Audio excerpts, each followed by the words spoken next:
napiga na wewe maisha kufungua hapa. Ni nani? Ni mimi daktari muhenga wa tao. Mati maneno mimi siwezi kubaliana na wewe. Lazima hapa. Ni nini unafanya? Nini? Mbona unataka kuniharibia nini customer wangu? Customer wako kwa nini?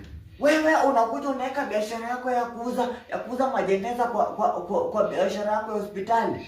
Mbona unahatarisha maisha ya wagonjwa? Hiyo ni biashara tu. Hiyo ni kuhatarisha maisha ya wagonjwa. Mgonjwa hawezi survive akipenduka hivi, angalia hewa na angalia jeneza, anasikia kushtuka.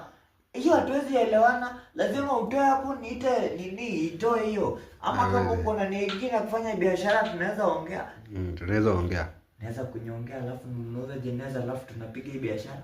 Ina shida iko tu sawa. Mimi nitakuwa na nyonga alafu nakushukishia hapo chini unauza jeneza, si ndio? Sawa. Si connection 1 iko sawa? Iko sawa. Lakini tabia kuweka biashara ya kuuza jeneza kwa hospitali hatuwezi kubali hiyo maneno. Enda mzee.